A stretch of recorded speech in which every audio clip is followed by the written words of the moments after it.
Donc au niveau des détails, on y va, c'est parti. Regardez, on a effectivement le processeur. Donc ici, vous avez dans la boîte, je ne l'ai pas encore déballé, AMD Ryzen 7 5700X.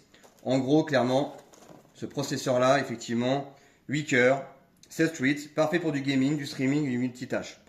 Une fréquence boostée jusqu'à les 4,6 GHz, donc vraiment un rapport performance-prix très bien, compatible avec le socket AM4, en gros ce qui permet clairement, on va dire, d'évoluer facilement sans tout changer. Donc ça, c'est super important. Je donnerai les prix après, dans les détails. La carte mère que vous voyez au fond ici, Gigabit B850 Gaming Wi-Fi 6, donc en gros, comme je l'ai dit tout à l'heure, le point positif, PCIe 4.0 évidemment, mais surtout compatible PCIe 5 5.0, donc elle est prête pour les cartes graphiques et les SSD de prochaine génération, si jamais l'envie venait de changer effectivement les composants.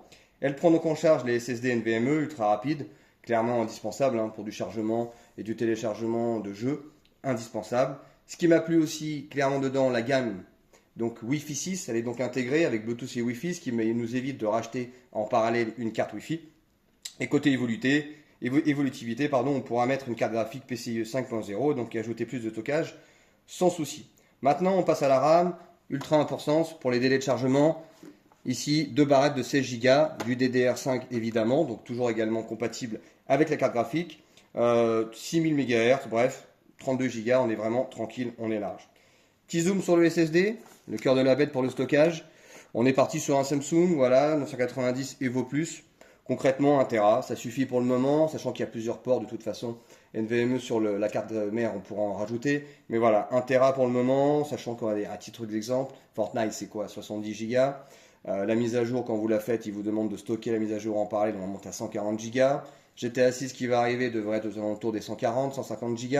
Bon, on est tranquille, on est large, effectivement, sachant que tout le reste, après, maintenant, c'est du streaming. On n'a plus de téléchargement, vraiment de gros fichiers.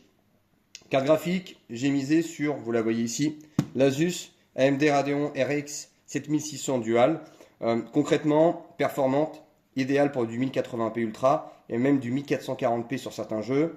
Ça supporte le ray tracing, donc ça c'est quand même assez important. Et une nouvelle technologie AMD Fidelity FX, super résolution. Donc concrètement, pour améliorer et booster les performances, c'est top. Boîtier alimentation, je suis parti sur quoi? Sur un boîtier Zalman traditionnel, i3 Neo Black. Certains vont dire qu'il y a un problème de refroidissement, non, pas du tout.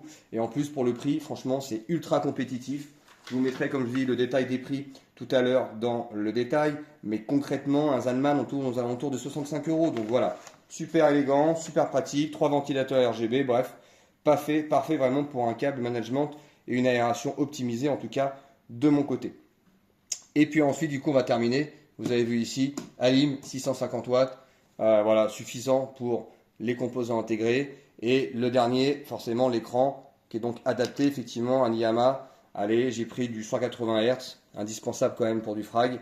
Voilà, un prix tout à fait correct. On est à moins de 150 euros, 24 pouces pour un bureau. Franchement, très très bien.